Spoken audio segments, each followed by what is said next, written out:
Alors, très chers amis, rebonjour à toutes et à tous. Mon nom est Jean-François Simard. Je suis président de la SOPOC, la Société du patrimoine politique du Québec, qui co-organise bien sûr cet événement. Et je voudrais tout d'abord saluer nos hôtes et remercier la Société Saint-Jean-Baptiste de la qualité grandiose de son accueil. Il me faut vous faire une petite confidence d'entrée de jeu. C'est la première fois que je viens ici même.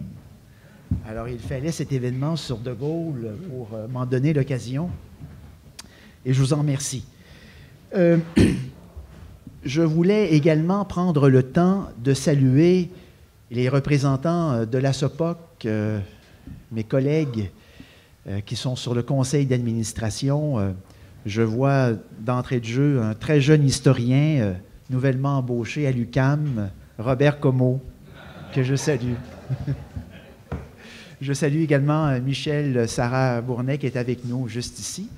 Michel me demandait d'ailleurs si nous ne pourrions pas revenir sur la conférence de M. Thomas tout à l'heure parce qu'il avait peut-être, comme certains d'entre vous, des questions à poser à notre conférencier d'ouverture, ce que nous pourrons faire d'ailleurs. J'aimerais également saluer M. Alain Lavigne, professeur à l'Université Laval en communication, qui est également membre du CA de la SOPOC. Donc, tout ça pour vous dire que nous sommes très heureux d'être associés à cet événement organisé de longue haleine par Denis Monnière, qui est le président honoraire, qui fut pendant près d'une décennie président de la SOPOC, organisé donc par Denis Monnière, que je salue, je ne le vois pas en ce moment, mais enfin, et bien sûr organisé par nos amis Guy Boutillier et M. Bled, que nous avons donc, dont j'ai la chance d'être entouré. Alors peut-être un mot de présentation très bref sur M. Bled. Jean-Paul Bled est professeur émérite d'histoire contemporaine à l'Université de Paris-Sorbonne, où il occupa la chaire d'histoire de l'Allemagne contemporaine et des mondes germaniques. Il est l'auteur d'une quinzaine de livres traduits dans une dizaine de langues. Il créa, j'insiste sur ce point, en 1974, les cercles universitaires d'études et de recherche gaulliennes. À ce titre, il organisa en 1979, à Québec, d'où j'arrive ce matin, j'étais ce matin, au Château Frontenac, un colloque international sur le général de Gaulle et la décolonisation, un colloque qui fut organisé avec Jacques-Yvan Morin, qui présida le dîner de gala. Alors, je salue particulièrement et affectueusement M. Morin parce que nous étions jusqu'à très peu de temps voisins à l'île d'Orléans. Sa terre séparait la mienne de quelques centaines de pieds à peine et c'est un immense plaisir que de le retrouver. Bien sûr, nous sommes accompagnés par Guy Boutillier, un ami de longue date, une personne que nous aimons tous, que nous connaissons à travers différents engagements, mais bien sûr un engagement qui s'enracine à travers un engagement au département des sciences politiques de l'Université de Montréal, où il fut pendant près d'une trentaine d'années. Sur la scène publique, il a été militant des droits linguistiques. Il a publié sur le sujet « Le choc des langues au Québec » en 1972, mais que l'on recite souvent, qui est devenu un ouvrage bien sûr de référence. Il a été président du groupe militant du mouvement Québec français de 1985 à 1993, et puis, bien entendu, président de la Société Saint-Jean-Baptiste de Montréal de 1997 à 2003, si ma mémoire est bonne. Alors, chers amis, merci beaucoup de nous faire l'honneur de votre présence, et tel que convenu, nous allons immédiatement donner la parole à Guy. Merci Jean-François. Jean-Paul, chers amis, mesdames et messieurs, c'est avec émotion que je me trouve ici aujourd'hui pour les raisons que vous savez, que vous devinez, mais aussi en raison du sujet, c'est-à-dire du général de Gaulle, qui me tient à cœur, si je puis dire, et depuis très longtemps. Et je voulais aujourd'hui voir avec vous, ensemble, un aspect de l'idée que nous avons ici au Québec du général de Gaulle. depuis 1 an et demi là, que qu'on prépare ce qui se passe ici ces jours-ci. Je pose des questions à des amis, à des gens qui ne sont pas forcément des amis, à des jeunes, à des moins jeunes. Et quand je parle du... J'ai commencé, c'était une astuce. Alors, qu'est-ce qu'on fait au 50e? Les gens me regardaient. C'est quel 50e? Y compris des gens politisés, là. Quel 50e? Ben, le 50e du général. Ah oui, c'est vrai. Donc, je posais des questions à gauche et à droite, rassurez-vous. Et je constatais que quand on posait la question, j'allais dire la seule réponse, ou à peu près, tournait autour des 4 mots, « Vive le Québec libre ». Et quand on allait plus loin,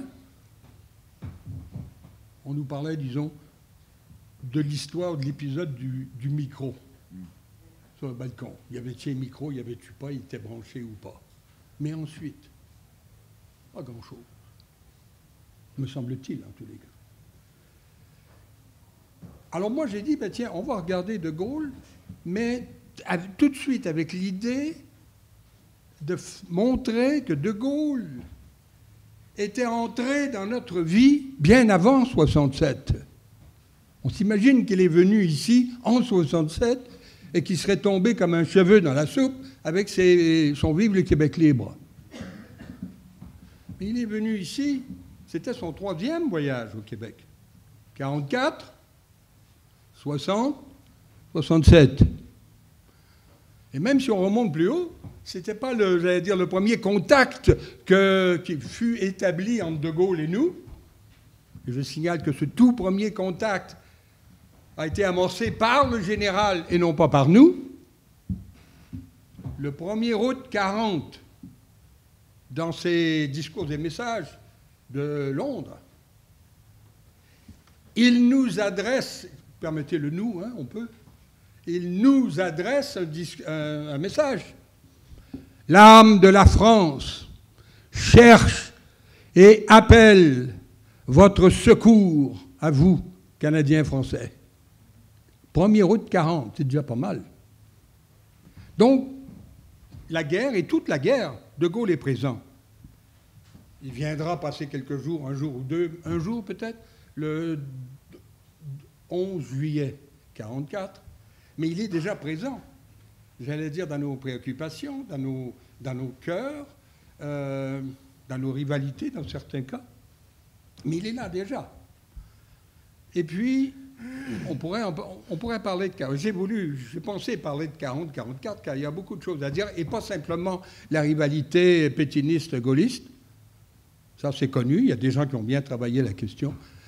Mais disons que pour cette opération-ci, aujourd'hui, nous allons parler autour de 1960.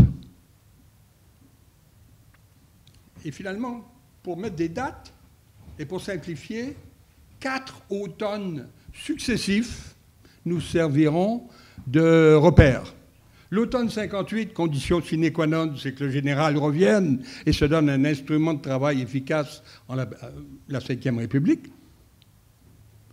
L'automne 59,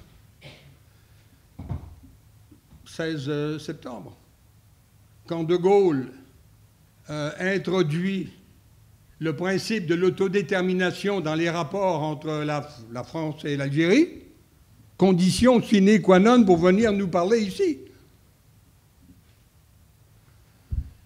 Premier automne, 58, deuxième automne, 59, troisième automne, qu'il se passe quelque chose ici, de ce côté-ci de l'Atlantique, comme il dirait.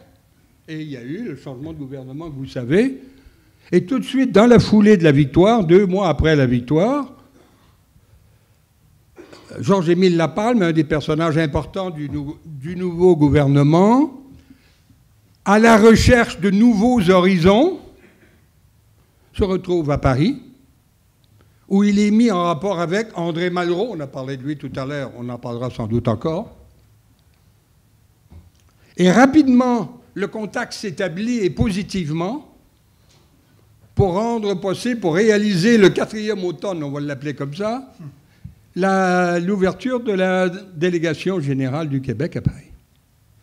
Ça, c'est, si vous voulez, la partie, me semble-t-il, là où il devient intéressant de voir le rapport s'établir de part et d'autre, venant de Gaulle, mais aussi de nous, à partir dans ces années-là. Alors, je cherche je cherche des éléments. Comment voyait-on, que disait-on, que pensait-on? Pensait-on du général de Gaulle? Pensait-on au général de Gaulle dans ces années? J'ai trouvé 2 indices. Un premier indice qui nous vient de la toponymie. On créait à l'époque, on crée toujours, j'imagine, on crée de nouvelles municipalités, de nouvelles villes, sur l'île de Montréal, autour, plus loin, auxquelles on donne parfois le nom des noms français empruntés à la géographie, à l'histoire de la France. La ville d'Anjou, la ville de Candiac, Fontainebleau un peu plus loin. Et puis, il y en a une autre. Laquelle? C'est tout à fait juste. Lorraine. Alors évidemment, quand on s'intéresse à De Gaulle et qu'on voit le nom de la ville de Lorraine, ça, tout le monde connaît la ville de Lorraine dans le coin, dans le secteur, on se dit, mais est-ce qu'il n'y aurait pas un rapport? Je suis allé voir, je suis allé à l'hôtel de ville et tout, trouvé un petit livre, l'histoire des spéculateurs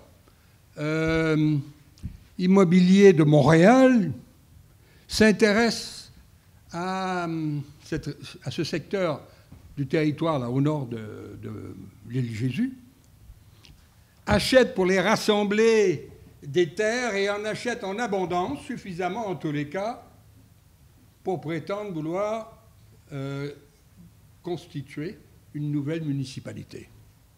Alors comme ce sont des gens de Montréal et que ces terres voisinent la petite ville de Rosemère, ils vont proposer le nom de, est-ce qu'il faut dire Montrose, Montréal, Rosemère, ou Montrose peut-être. En tous les cas, un nom qui créé pour les besoins de la cause. Et ils présentent leur demande à l'Assemblée qui était simplement législative à l'époque. Elle est devenue apparemment nationale depuis. L'Assemblée législative, son comité des billes privées, et le projet chemine sous le nom de Ville de Montrose. Jusqu'à ce qu'intervienne directement dans cette opération, me dit-on, enfin j'ai lu, Maurice Duplessis lui-même. Ah, vous voyez, vous aussi, hein? Maurice Duplessis lui-même, il dit non. Il n'a pas dit over my dead body, mais il dit pas ces mots-là. Il a dit quelque chose de vivant, un nom vivant, un nom qui dit quelque chose et qui est prometteur de... et qui rappelle la croix de Lorraine. Oh, la croix de Lorraine, ici. Eh oui. Et c'est ce qui fut fait. La décision a été imposée par Duplessis. Il est mort quelques mois après, mais rassurez-vous, pas pour cette raison-là. Et c'est sous Antonio Barrette que la ville a été créée. Et les nouveaux maîtres des lieux ont préparé un plan de la ville et, crac, ont prévu un boulevard important auquel ils ont donné le nom de Boulevard de Gaulle. Vous êtes de là, vous?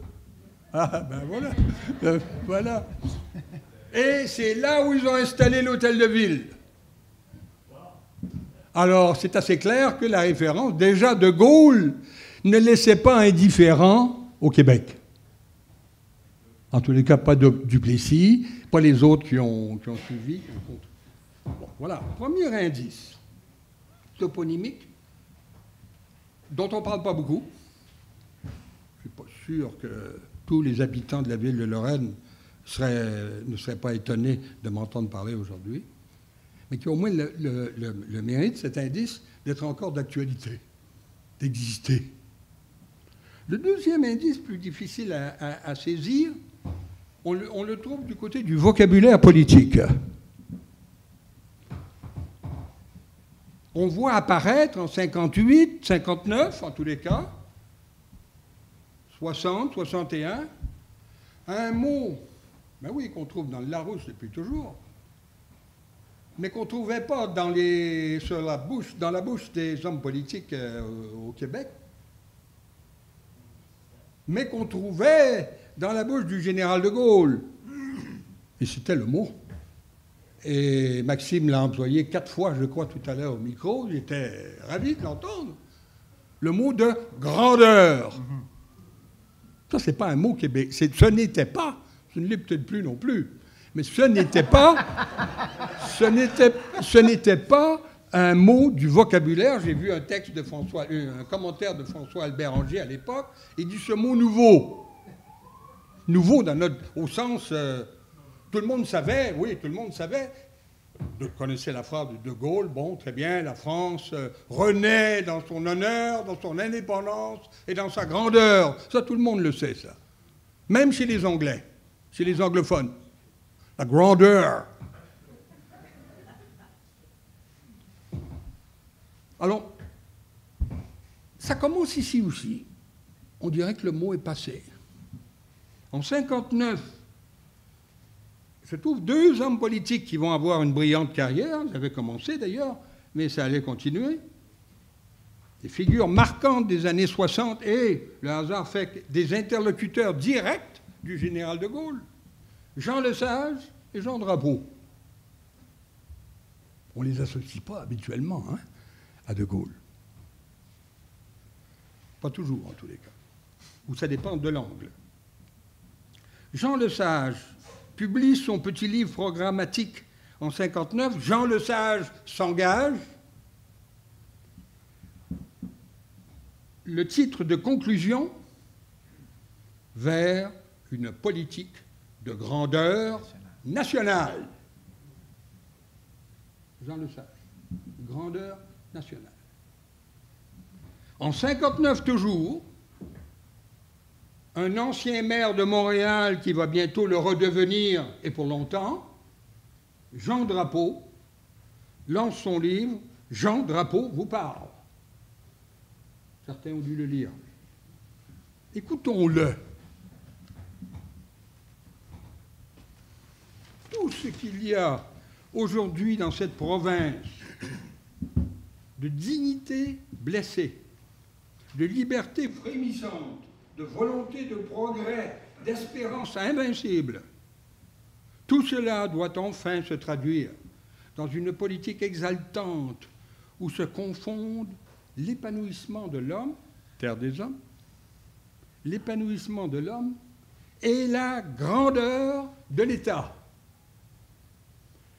Non, il continue, il n'est pas vrai que les régimes de petits politiciens véreux, il écrit en 59, un visionnaire, que les petits politiciens véreux que nous avons connus depuis trop longtemps aient réussi à supprimer chez les nôtres ce sens de la grandeur, cette soif de la liberté, ce goût du risque présent chez tous les peuples qui méritent de vivre et de s'épanouir. Lesage, Drapeau, qui tous les deux vont avoir des rapports directs avec le général, bien sûr. Enfin, ils ne prévoyaient pas le coup. Ça a été fait parce qu'ils avaient déjà compris l'importance du personnage et la beauté de son vocabulaire. La noblesse de son vocabulaire. Et vous ne vous étonnerez pas de voir que le mot de grandeur, s'il se retrouve dans la bouche de Drapeau et de Lesage, qu'il se retrouve aussi dans la bouche des premiers indépendantistes. Marcel Chaput, Pourquoi je suis séparatiste? 1961, le livre est paru en septembre 61, donc on est toujours dans nos 4 automnes. La conclusion, l'exhortation finale, Canadiens, Français, qui souhaitaient la libération de l'homme et la grandeur française en Amérique. Tout à l'heure, c'était la grandeur nationale. Là, c'est la grandeur française en Amérique. Canadiens, Français, qui vous reconnaissez une parenté spirituelle avec les 25 nations et les 150 millions de parlants, déjà la francophonie, et les 150 millions de parlants français dans le monde. Criez, vous aussi, votre soif de liberté et d'indépendance. Vous le devez à vous-même, vous le devez à votre peuple, et vous le devez à la civilisation. Vision gaulienne, s'il en est. Bon, très bien. Mais, vous savez, l'homme ne vit pas que de pain, disait l'autre. Il ne vit pas que de mots. Il ne vit pas que de noms de rue ou de noms de ville. Il lui faut un toit au-dessus de la tête. Il lui faut une maison. Et là, on arrive à la grande réalisation. La première grande réalisation des rapports France-Québec, de Gaulle-Québec, cette délégation dont on parlait ou dont on va parler. L'inauguration officielle de la délégation du Québec à Paris, en octobre 61. Date importante, j'arrête ici pour appeler votre attention. Cette date est un important marqueur du début des rapports officiels d'État à État. Ce n'est pas juste des familiarités là, de cousins, là. D'État à État entre la France et le Québec. Et je cite ici, si vous le permettez, René Lévesque, dans son, écrivant en juillet 67. La France n'a pas besoin de nous. C'est nous qui avons besoin de la France. N'ayons pas peur de le dire. De Gaulle ne le dira pas, mais il le sait. Il y a longtemps qu'il le sait et qu'il le prouve avec une discrète efficacité. Le mot discret est bizarre, hein, rattaché à De Gaulle, vous ne trouvez pas? Avec une discrète efficacité. Le même René Lévesque, 10 ans plus tard, devant les députés de l'Assemblée nationale française invités par Edgar Faure, dira ceci: dès 61, le général avait tenu à présider avec le Premier ministre Le Sage à de véritables retrouvailles. On a entendu le mot tout à l'heure, c'est un beau mot. À de véritables retrouvailles entre la France et le Québec. Dès 61. Vous voyez, on y est là, c'est ça. Dès 61, il se donnait la peine d'étudier le dossier de ce rejeton unique que nous sommes. René Lévesque se revendiquait rejeton unique, rejeton de la France. C'était pas courant, ça non plus. Donc le 5 octobre 61, à Paris, ce fut un grand jour de fête et de fierté. La population du Québec n'y était pas. La population, quel mot, le peuple du Québec n'y était pas. En tous les cas, il n'y était pas encore. Ça va venir. Mais les journaux, les quotidiens, les grands quotidiens de Montréal et de Québec sont là, à Paris, et décident de faire partager cette joie, cette fierté de l'inauguration officielle aux lecteurs. Et je vais relire, si vous voulez, je vais vous relire comme ça rapidement, en vrac, quelques titres percutants qu'on trouve en première page. Les journaux ont consacré leur première... Il y avait la délégation du Québec, en première page, 4 jours de suite. Pas banal, ça. Le drapeau, ça c'est ma préférée. Le drapeau du Québec flotte sur Paris. Le Devoir. L'État du Québec, comme on disait à l'époque, voilà une chose qu'on ne dit plus. Parce qu'il n'y a plus de Québec ou parce qu'il n'y a plus d'État, on ne sait pas. L'État du Québec s'implante en Europe. Pas simplement en France, en Europe. Déjà, je vous ai dit, on cherche des horizons, là. Une ambassade du Québec à Paris. Il n'y a plus un journaliste aujourd'hui qui aurait le culot de dire ça. Il serait sanctionné. Fini les folies. Une ambassade du Québec à Paris, l'État du Québec, symbole d'un réveil. Réception fastueuse à l'Élysée. Titre appuyé d'une photo à la une du général de Gaulle ayant à ses côtés Jean Lesage, tous deux en habit de gala accueillant les nombreux et distingués invités. Et quand Jean Lesage n'est pas en tenue de soirée à l'Élysée, où est-il? Bon, c'est pas tout. Mais où est-il? Il est reçu à l'Académie française, une première pour un chef d'État étranger depuis le tsar de Russie en 1894. D'Alexandre III à Jean Ier. Et quand il n'est pas à l'Académie française, il est à la Comédie française, où sa présence est soulignée solennellement, comme il est coutume pour des dignitaires de haut rang. Mais pas des dignitaires provinciaux. Des dignitaires de haut rang, ça veut dire qui représentent des États. Alors déjà, là, vous voyez, une promotion. Bon, le temps file, j'imagine, hein, oui. Le sage, permettez que je continue sur le sage. Le sage est aussi reçu, lui aussi, il est aussi reçu à l'Hôtel de Ville de Paris, où il lance, mais rassurez-vous, ce n'est pas du haut du balcon, nous ne voulons pas, et c'est intéressant de réentendre ça aujourd'hui en 2017, à l'époque de ce qu'on appelle la mondialisation, mais qui est peut-être autre chose. Le Québec, nous ne voulons pas être le satellite culturel des États-Unis. Il a traversé l'Atlantique, il s'est mis à côté de l'Élysée, chez De Gaulle, et il dit aux Américains, on ne veut pas être comme vous. Il y a un symbole, juste géopolitique déjà. Le Québec, c'est toujours le sage qui parle, s'est engagé dans un processus d'auto-réalisation. Il cherchait un mot pour ne pas dire autonomie ou souveraineté, ou je ne sais plus. Première fois et unique fois, j'ai trouvé ce bout-là. Un processus d'auto-réalisation pour lequel il se donne les instruments et les institutions nécessaires et par lequel il entend désormais vivre comme peuple adulte. Nous étions donc pas encore des adultes. Décidément, cette affaire de la délégation est importante. Rien dans cette affaire n'était anodin. Jean-Louis Gagnon, qui est le patron du Nouveau Journal, réfléchit sur la chose. Et qu'est-ce qu'il écrit? Il est fort possible qu'un jour, on tienne ce voyage pour la première manifestation publique du réaménagement amorcé de la Confédération canadienne. Avant d'ajouter, il est somme toute naturel que certains parmi nous songent aussi à invoquer le droit des peuples à disposer d'eux-mêmes.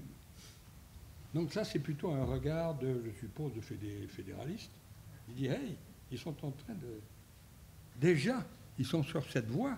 En tous les cas, le caricaturiste du devoir va nous montrer, là, exactement dans ces jours-là, octobre 61, le général de Gaulle, le doigt prophétique levé, dire à Jean Lesage, et je maintiens que chez vous, Canadiens, il y a aussi un problème d'autodétermination. Donc ce n'est pas un petit voyage de touristes là, que nos hommes politiques ont fait. L'ouverture de la délégation, je pense qu'on en convient, a été un grand moment, célébré comme tel. Guy Frégaud, qui a été à la fois acteur et témoin, le sentiment s'imposait à nous que nous sortions d'un enclos, et que notre existence prenait enfin une nouvelle dimension. Par le large boulevard de Gaulle, par le large boulevard que nous ouvrait la France, nous entrions dans le monde francophone. Vous voyez, c'est la France, mais tout à l'heure, derrière l'Europe, on s'implante en Europe. Là, c'est la France et la francophonie. D'ailleurs, déjà, chez Marcel Chaput, les 25 nations. Et, excusez-moi de citer Claude Morin ici, le rôle qu'ont joué la France, et particulièrement De Gaulle, dans l'émergence internationale, et particulièrement de Gaulle, dans l'émergence internationale du Québec, a été tout à fait déterminant, essentiel même. Cet apport, ou mieux, cette complicité s'est manifestée dès le début, c'est-à-dire au moment de la mise sur pied de la délégation générale du Québec à Paris. Donc voilà les indices de tout à l'heure, toponymie, vocabulaire, mais là une réalisation concrète, solide et en principe permanente. On attend juste qu'elle change de nom pour passer de délégation générale à autre chose. Ville de Lorraine, boulevard de Gaulle, grandeur nationale, État du Québec, ambassade du Québec, autoréalisation du Québec, autodétermination, tout ça est joli, agréable à entendre. Mais on est encore loin. Si vous avez encore à l'esprit le Vive le Québec, et j'espère que vous l'avez, si vous avez encore à l'esprit le Vive le Québec libre de juillet 1967, vous dites on n'y est pas, le compte n'y est pas. En apparence, vous avez raison. Mais avant de conclure, je vous propose de jeter un regard sur le printemps, non plus l'automne cette fois-ci, mais le printemps de 60. En avril précisément, parce que ce mois-là, De Gaulle est venu chez nous. Mais il n'est pas venu comme, si vous voulez, le chef de la mère patrie, comme on disait parfois, ou encore le chef de la francophonie mondiale. Il est venu comme chef d'un des 4 grands. On disait encore les 4 grands dans ces années-là, les 4 pays. Et pas n'importe lequel des 4 grands, celui qui préparait qui allait présider à une conférence au sommet, c'est comme ça qu'on les appelait, qui devait avoir lieu autour du 15 mai à Paris. Khrouchtchev, Macmillan, Eisenhower et De Gaulle.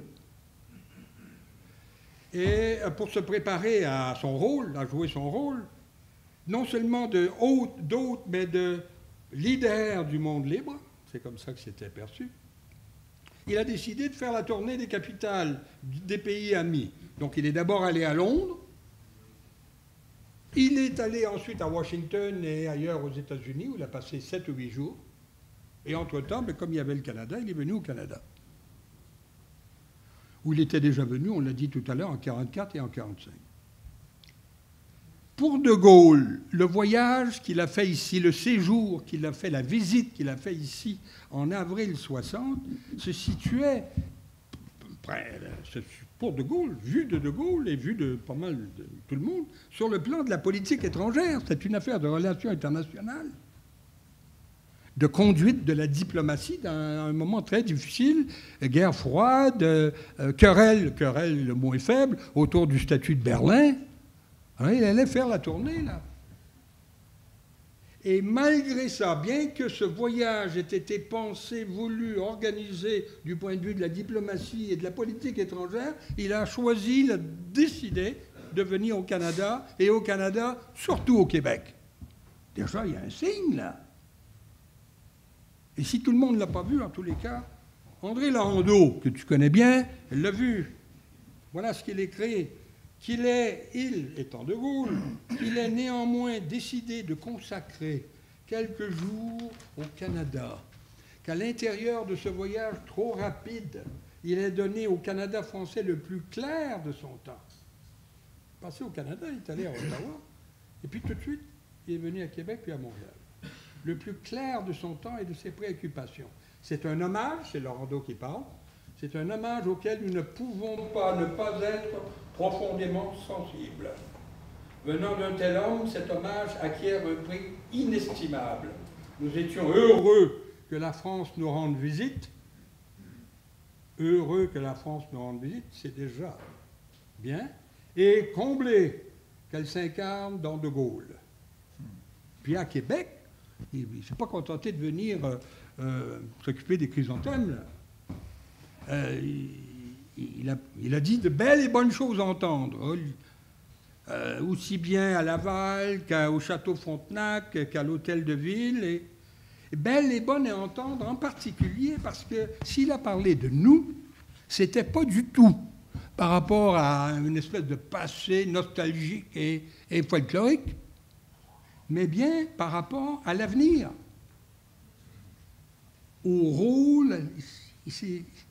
Il a évoqué le rôle que nous étions appelés à jouer en tant qu'entité française sur le continent nord-américain. Je vous cite ce qu'il a dit, non pas à Québec, mais à Montréal, mais il avait dit à peu près la même chose à Québec. Ce que vous êtes, vous, Canadiens, Français, là, vous, ici, là, ce que vous êtes est très important. Pas souvent qu'on se fait dire ça. Ce que vous êtes est très important pour le Canada, bien entendu, pour la France aussi. Et j'ajoute, est-ce qu'il a ajouté? Pour le monde. Voilà, ben voilà. Oui, bien sûr, il connaît par cœur. Et j'ajoute, pour le monde. Ah, donc on est dans une géopolitique, là. On n'est plus un enclos, pour parler comme Frégo. Et j'ajoute pour le monde, car il est essentiel, vous le savez tous, qu'il y ait sur cet immense continent américain une réalité française vivante. C'est nous, ça, la réalité française vivante. Une pensée française qui dure, qui est indispensable pour que tout ne se confonde pas dans une sorte d'uniformité. La diversité, c'est vous, Canadiens et Français. La diversité, certains voudront un jour se servir de la diversité contre vous. Sachez que la réalité historique et géographique et géopolitique, c'est que c'est vous, la diversité sur ce continent. Mais vous allez me dire, mais il a parlé, il a dit des belles choses, il nous a situés sur la carte de l'Amérique du Nord, mais il n'a pas parlé du statut politique du Québec. D'ailleurs, il parlait très peu du Québec, il parlait du Canada français. Et à peu près jamais des Québécois, une notion. C'est vrai. Mais replaçons le séjour qu'il a fait au Québec se situe dans un ensemble qui dure. Québec, c'est 2 jours, peut-être 2 jours et demi ici. Mais l'ensemble, c'est 9 jours. À Ottawa, au Québec, et 8 jours, 7 ou 8 jours à Washington, puis aux États-Unis.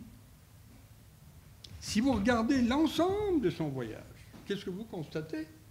À peu près chaque fois que l'occasion se présentait, il a parlé du droit des peuples, de tous les peuples à disposer d'eux-mêmes. Et notamment, là où ça comptait le plus, me semble-t-il, à Washington, le 25 avril, devant les 2 chambres réunies du Congrès. Donc, ce n'est pas juste dans un colloque universitaire là, qui n'intéresse personne. C'est devant le Congrès des États-Unis. Thème qu'il reprendra ensuite ailleurs. Lisons Washington, si vous voulez.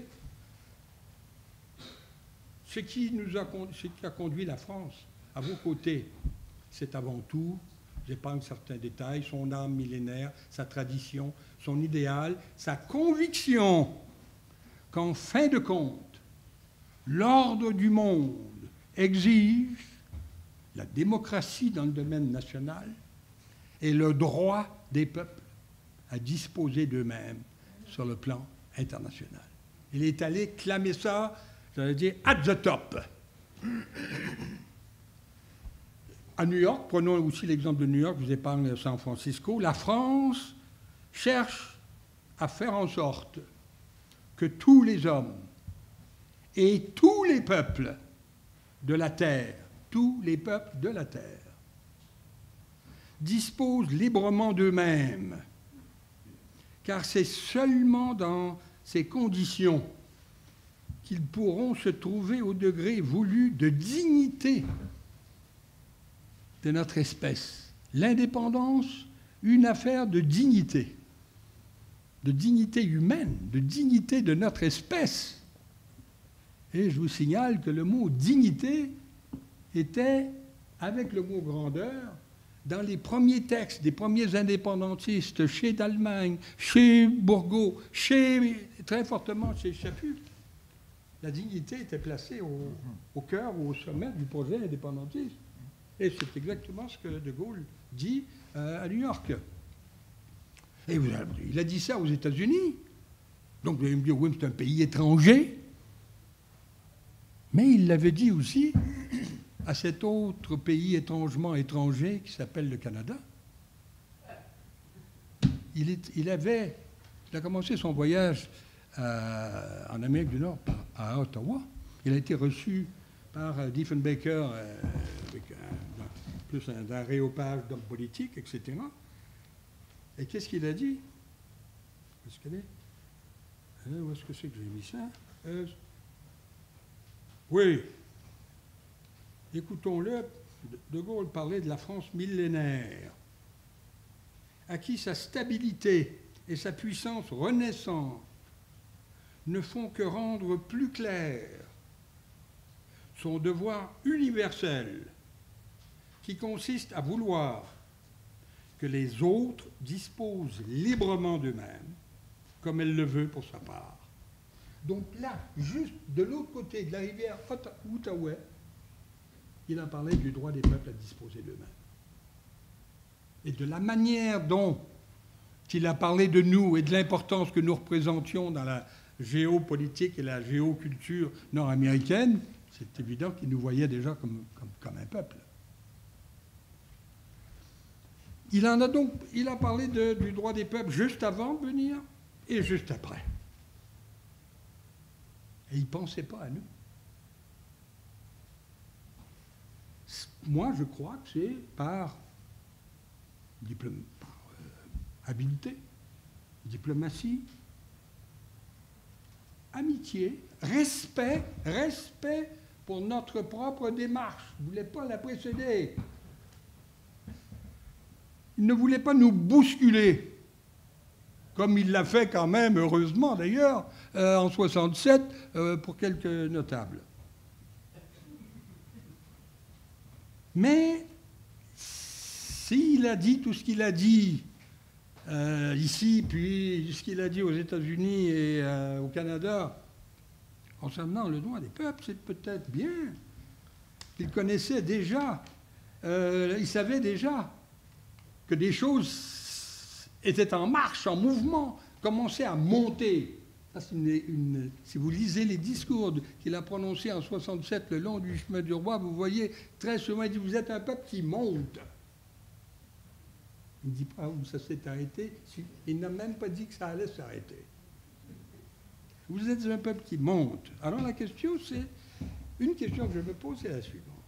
Est-ce qu'il connaissait déjà, en 60, est-ce qu'il connaissait déjà, parce qu'on sait qu'il la connaîtra, cette phrase, plus tard, la célèbre phrase, elle est devenue célèbre pour moi, peut-être pas pour tout le monde, la célèbre phrase de Jean Drapeau, dans son livre précité de 1959, ah, que s'opère, c'est Jean Drapeau, rassurez-vous, c'est pas moi, ah, que s'opère enfin la mobilisation de tous les hommes qui ont gardé le goût de la vérité et la foi en un Québec libre. Drapeau en 59, hein, c'est sympathique, hein, ça valait le voyage hein, de venir ici. En un Québec libre et rayonnant, ils sauront que le grand combat que nous avons à mener passe par la double voie de l'indépendance économique et politique. L'une et l'autre, base indispensable de notre avenir. Ça, c'est l'homme qui va devenir un des interlocuteurs un peu privilégiés, je ne sais pas si c'est le mot, du général de Gaulle pendant un bon nombre d'années. Il faut savoir, enfin d'après mes recherches, puis c'est peut-être plus que 2 fois, il a été invité à déjeuner en privé, si je puis dire, à l'Élysée, une fois en 66, et une fois tout de suite après son voyage ici, le 5 décembre 67, à déjeuner avec monsieur et madame de Gaulle. Ils se sont parlé. De Gaulle, je ne sais pas en 60, parce qu'on ne saura jamais, mais il est évident qu'avec toutes les félibrations du monde, qu'il avait pris connaissance, quelqu'un avait pris connaissance de ce que un homme comme Drapeau avait pu écrire. Alors cette phrase, le Québec libre et rayonnant, eh bien, De Gaulle le savait, je ne sais pas, peut-être même ont-ils discuté. Et quand on voit la moue un petit peu déconfite de Drapeau après le Vive le Québec libre, quand ils descendent de l'hôtel de ville, ben, je me demande si... Oui, il y avait d'autres considérations. Qu'est-ce qu'ils vont dire à Ottawa? Qu'est-ce qui va arriver à mes Jeux olympiques? C'est sûr. Il avait déjà commencé à travailler la question des Jeux olympiques. Mais il a dû se dire, ben, de quoi j'ai l'air devant le général de Gaulle, mon idole, parce qu'on est dans un pays laïque, mais enfin, vous voyez ce que je veux dire. Il savait bien que je m'étais servi du même mot, de la même expression. Et là, qu'est-ce que je vais faire? D'ailleurs, si vous écoutez, si vous relisez, s'il vous plaît, on ne le fera pas aujourd'hui, on n'a pas le temps d'ailleurs, c'est fini. Ouais. Relisez un de ces jours, avant le 24 juillet, relisez le discours, l'allocution, le discours du c'est pas un général du tout, de Jean Drapeau, le 26, juste avant le départ du général. Et le discours, moi-même, je vous dis, à ma courte honte, j'avais, avant de me replacer là-dedans, j'avais regardé, oh, le drapeau, pas intéressant, du point de vue de Gaulle. Je pense qu'on a gardé de Drapeau l'image du drapeau d'octobre 70, qui a contribué à faire emprisonner et puis à faire tout ce qu'il a fait en octobre 70. C'est pour ça que nous, les gens de mon milieu, de mes idées politiques, mais en tous les cas, c'est pas ça du tout le ton du discours, de l'allocution du 26 juillet. Une phrase parmi d'autres. Je formule le vœu, mon général, je formule le vœu que vos successeurs auront la même foi que vous dans l'avenir du Canada français. Alors, si vous voulez, on va s'arrêter là-dessus, puisque bientôt on va me dire de me taire. Merci.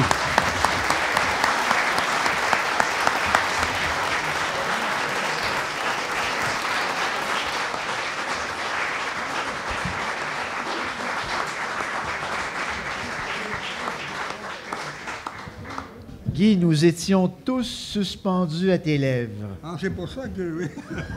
Merci, Merci beaucoup.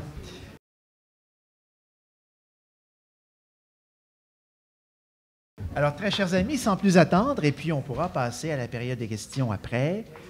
Sans plus attendre, je cède la parole au professeur Bled. Je vais donc vous parler de la place du Québec dans la politique internationale du général de Gaulle. Le voyage du général de Gaulle au Québec en juillet 1967 doit d'abord se lire comme l'accomplissement d'un devoir de mémoire. Une dimension évidemment capitale quand on connaît le rôle de l'histoire comme ressort de sa pensée et de son action. Cette dimension apparaît déjà le 5 octobre 1961 dans le toast à l'adresse de Jean Lesage, dont on vient beaucoup parler. Donc le Premier ministre du Québec en visite officielle à Paris. Et cette visite qui marque en quelque sorte l'amorce officielle de la relation privilégiée entre la France et le Québec après l'installation, une année plus tôt, on l'a rappelé, de la délégation générale du Québec à Paris. Donc, d'emblée, le général y observe, il n'y a pas de temps écoulé qui ait pu effacer de l'esprit et du cœur de la France la pensée et la nostalgie de ceux de ses enfants qu'elle y avait laissés là-bas, voici tantôt 200 ans. A fortiori, cette dimension est-elle au cœur du voyage de juillet 67. Le général y suit de Québec à Montréal le fameux chemin du roi, celui-là même que le roi de France aurait suivi s'il était venu dans la Nouvelle-France. Il n'est jamais venu, on le sait, et ce chemin, c'est le général de Gaulle, le président de la République française, le monarque républicain, qu'il a remonté le 24 juillet 1967. Mais, évidemment, ce voyage n'est pas seulement un rendez-vous de la mémoire. Le général y salue avec un bonheur évident la Renaissance québécoise commencée sous le gouvernement de Jean Lesage, poursuivie et approfondie sous celui de Daniel Johnson. Alors je ne sais pas s'il faut dire Daniel Johnson ou Daniel Johnson. Bon, parce que... oui, Janson, alors bon, alors je reste à Johnson. Bien, à travers cette Renaissance, il voit s'affirmer l'avènement d'un peuple, idée force qui, au terme d'une marche triomphale le long du chemin du roi, culmine dans le fameux discours du balcon de l'Hôtel de Ville. Mais la date de ce voyage n'est pas fortuite. Il n'aurait pu être envisagé avant que ce mouvement de renaissance nationale n'ait plongé des racines profondes dans la conscience du peuple québécois. Mais il y a une autre raison au moment choisi par le général de Gaulle pour entreprendre cette visite.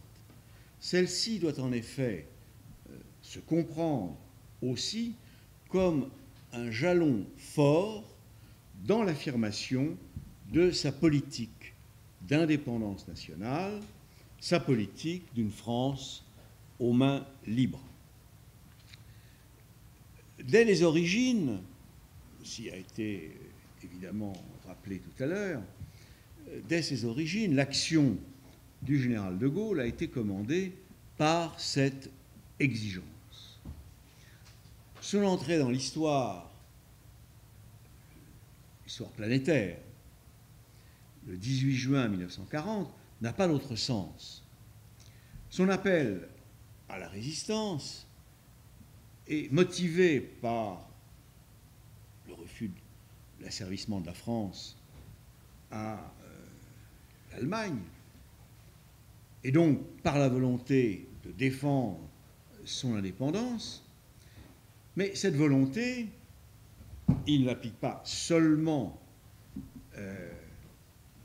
à l'ennemi, elle explique aussi sa vigilance à l'endroit des Alliés qui pourraient être tentés de profiter des circonstances pour porter atteinte aux intérêts, voire jusqu'à la souveraineté de la France.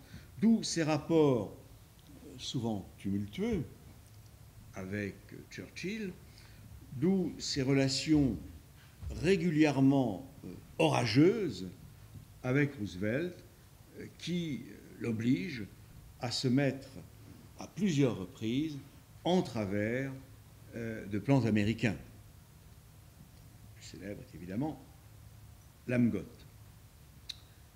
Quand, après avoir quitté le pouvoir en janvier 1946, il reprend un an plus tard le combat politique à la tête du RPF, le Rassemblement du peuple français, le général de Gaulle pose d'emblée des options qui régiront ses choix en matière de politique étrangère et de défense dès qu'il sera revenu en juin 1958 en charge des affaires de la France. Pour commencer, si, dans le contexte de la guerre froide, il approuve l'Alliance atlantique, il marque les plus expresses réserves à l'égard de l'OTAN, à la participation de la France à un système militaire intégré, subordonné au commandement américain et donc, ipso facto, à la politique des États-Unis. Il se montre également pareillement critique à l'endroit de l'orientation prise dans les années 50 par la construction européenne. S'il s'était montré très tôt favorable à un groupement des États de l'Europe occidentale, un groupement à la fois économique, politique, militaire, il n'accepte pas que cette organisation prenne la forme d'une structure intégrée dans laquelle les États perdraient leur souveraineté. Ces deux refus se rejoignent dans le combat qu'ils mènent entre 1952 et 1954 contre le projet de communauté européenne de défense, la CED. Au nom du principe d'indépendance nationale, il ne peut que rejeter une armée européenne, par ailleurs intégrée à l'OTAN, dans laquelle l'armée française serait versée et qui serait, au surplus dans les faits, une auxiliaire de la politique américaine.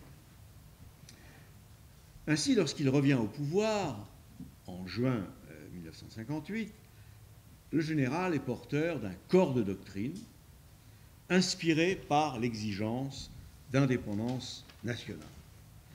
La logique de cette revendication pour la France, de la liberté de ses choix en matière de diplomatie et de défense, est naturellement appelée à développer des conséquences.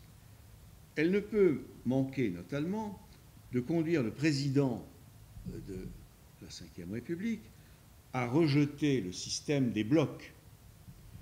Il dénonce les hégémonies, c'est le terme qui revient régulièrement dans sa bouche ou sous sa plume. Ces hégémonies qui se partagent le monde. À l'époque, évidemment, ce sont les États-Unis et l'Union soviétique. Et tout ceci l'incite à vouloir bâtir une défense fondée sur la possession de l'arme nucléaire qui soutiendra une politique étrangère ordonnée autour du principe d'indépendance nationale. Alors il est vrai que certaines contraintes, certains freins empêchent le général, dans les premières années de sa présidence, de donner à sa politique étrangère toute l'ampleur qu'il aurait souhaité. Pour l'expliquer, il y a d'abord un constat très simple. Certaines décisions demandent un processus de maturation. On ne décrète pas du jour au lendemain la sortie de la France de l'OTAN. Ça doit se préparer. Donc, processus de maturation. Donc, cela est évident pour cette question majeure de la sortie de la France de l'OTAN, qui ne sera officialisée qu'en mars 1966. Donc, pas tout à fait 8 ans après le retour du général aux affaires. D'autre part, en même temps que par la réforme de l'État, ces années, allant de 1958 à 1962, sont accaparées par la question algérienne, qui tient lieu pour le général de Gaulle de priorité absolue. Aussi longtemps que celle-ci n'aura pas été tranchée, il ne disposera pas de toute la liberté de manœuvre nécessaire au développement d'une grande politique étrangère tous azimuts. Et pourtant, le général de Gaulle n'en met pas moins à profit ces années pour poser déjà des jalons et même à prendre des décisions majeures qui engageront l'avenir. Si les temps ne sont pas mûrs, je le répète, pour que la France sorte de l'OTAN, il commence à préparer ce retrait. En mars 1959, il retire les forces navales françaises de la Méditerranée de l'OTAN. Et le 3 novembre suivant, un autre tournant majeur est pris devant le centre des hautes études militaires. Le général de Gaulle annonce la mise sur pied d'une force de dissuasion nucléaire. Celle-ci sera l'instrument de la politique d'indépendance nationale qu'il entend déployer dans toute son ampleur dès que les circonstances le permettront. Ce moment arrive avec la fin de la guerre d'Algérie. L'accession de l'Algérie à l'indépendance clôt le mouvement de décolonisation engagé avec l'indépendance des États africains et de Madagascar. Elle lève les entraves qui, jusqu'alors restreint la liberté de manœuvre de la diplomatie française. Celle-ci va pouvoir maintenant prendre son essor et s'épanouir, qu'elle suive les sillons qui ont commencé à être creusés au cours des 4 années précédentes, ou qu'elle ouvre d'autres voies encore inexplorées. La France aux mains libres progresse à pas accélérés dans son entreprise d'émancipation de la tutelle américaine.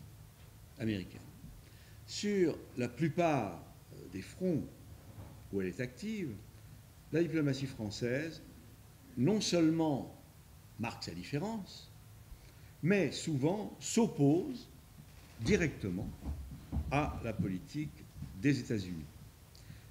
C'est le cas quand, en janvier 1963, le général de Gaulle rejette la proposition du président Kennedy d'une force nucléaire multinationale sous commandement américain. Projet dont le véritable objectif non officiellement déclaré, mais tout à fait réel, est d'empêcher la France de se doter de sa propre force de dissuasion.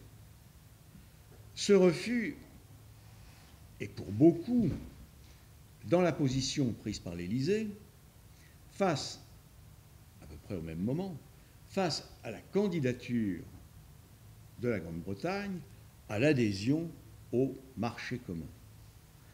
Son veto à cette entrée s'expliquant d'abord par les récents accords de Nassau conclus entre Kennedy et Macmillan, le Premier ministre britannique, par lesquels Londres s'était clairement arrimé à la puissance militaire américaine. Le rejet de la force nucléaire multinationale constitue un jalon supplémentaire sur la voie qui conduit au retrait de la France de l'OTAN. Mais avant que celui-ci n'intervienne, donc mars 1966, la liste est longue des initiatives diplomatiques au travers desquelles le chef de l'État accentue sa politique d'indépendance nationale et en élargit le périmètre et le contenu. Cette liberté se manifeste déjà dans la recherche de nouvelles relations avec l'Union soviétique. Choisissant la voie de la détente et de l'entente, le général de Gaulle engage un dialogue direct avec Moscou qui fait apparaître rapidement de nombreux points de convergence entre les deux diplomaties. Un rapprochement illustré avec éclat par son voyage en Union soviétique de juin-juillet 1966. Peut-être encore plus spectaculaire est la décision prise à l'automne 1963 et consacrée l'année suivante de reconnaître la Chine populaire. Cette reconnaissance se fonde sur le constat qu'il est déraisonnable d'ignorer le pays le plus peuplé de la planète, quelque jugement que l'on porte par ailleurs sur son régime. Évidemment, sur ce terrain-là, le général de Gaulle n'avait pas d'empathie particulière avec le communisme chinois. Mais le problème ne se posait pas à ce niveau-là, évidemment. Dans le contexte de l'époque, cette reconnaissance prend à l'évidence des allures de défi aux États-Unis. Alors, engagés dans une politique de confrontation dure avec la Chine de Pékin dans l'Asie du Sud-Est. Ajoutons encore que la France fait figure sur ce dossier, comme sur beaucoup d'autres, de franc-tireur au sein, ce qu'il est convenu d'appeler, le monde occidental, les alliés des États-Unis s'alignant sur la ligne du boycott de la Chine communiste. À l'intérieur de cette zone, la péninsule indochinoise est un autre théâtre où la France du général de Gaulle se démarque nettement des États-Unis. Alors que Washington soutient le régime de Saïgon dans sa lutte contre les nationalistes du Viet Cong, le général se prononce en août 1963 pour la neutralité du Sud-Vietnam. À mesure de l'accroissement de l'engagement militaire américain dans cette guerre, bientôt élargie au Nord-Vietnam, sa condamnation se durcit jusqu'au fameux discours de Phnom Penh en septembre 1966, dans lequel il dresse un réquisitoire implacable contre la politique américaine. Parallèlement, il apporte un appui actif à la neutralité du Laos et du Cambodge dans le but de leur éviter d'être entraînés dans le conflit qui déchire le Vietnam voisin. Cet exemple met en valeur un autre point fort de la politique d'indépendance du général de Gaulle, ce droit à disposer de soi-même. Il ne le revendique pas seulement pour la France, il l'étend aux autres peuples de la communauté internationale. Ce qui revient à dire que ce principe doit régler les relations entre les États. Il exclut en conséquence toute intervention militaire menée sur le territoire d'un État étranger. On vient de le voir dans le cas du Vietnam, mais dès son arrivée à Matignon d'abord, à l'Élysée ensuite, donc en 1958, eh bien, il condamne l'intervention militaire américaine au Liban en juillet 1958. Donc là, effectivement, il est à Matignon, puisque l'élection présidentielle aura lieu en décembre de la même année. C'est toujours au nom de ce même principe que le général de Gaulle se prononce contre l'invasion militaire américaine de la République dominicaine, au risque d'exaspérer Washington, car cette fois la diplomatie américaine intervient dans une chasse gardée des États-Unis. Les Caraïbes, évidemment, c'est par excellence une chasse gardée de Washington. Au reste, ce risque ne retient pas le général de Gaulle de chercher à renforcer les liens de la France au Mexique. Il entreprend un premier voyage au Mexique en mars 1964, voyage qui est suivi en septembre et octobre 1964, donc la même année, d'un périple de 3 semaines en Amérique du Sud. Et dans chacun des pays visités, du Mexique à l'Argentine, du Brésil à l'Uruguay, donc dans chacun de ces pays, il invite les peuples à prendre leur destin en main. Et juste un mois avant le voyage au Québec, c'est l'acte fort et emblématique de la politique arabe de la France du général de Gaulle,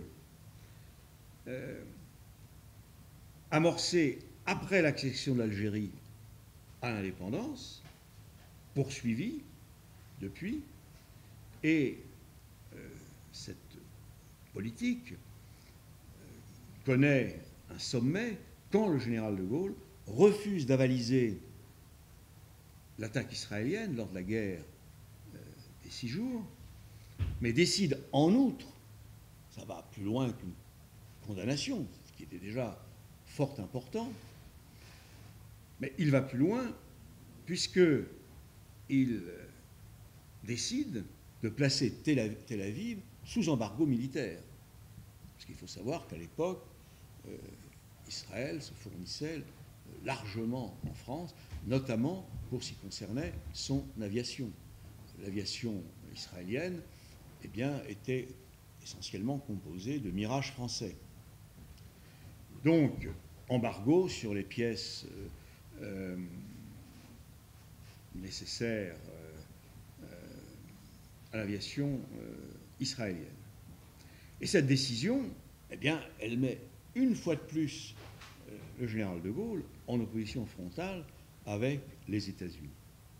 Alors on le voit, la politique québécoise du général de Gaulle n'est pas un phénomène isolé.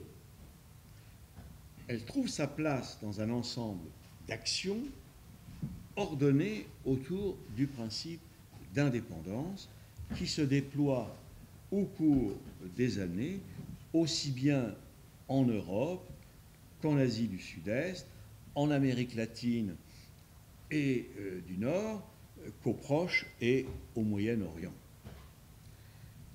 Cette analyse nous conduit en conclusion à 2 constats essentiels. La logique de la politique d'indépendance nationale détourne le général de Gaulle du système des blocs. C'est ce que j'avais sous-entendu lorsque j'avais évoqué sa dénonciation des hégémonies.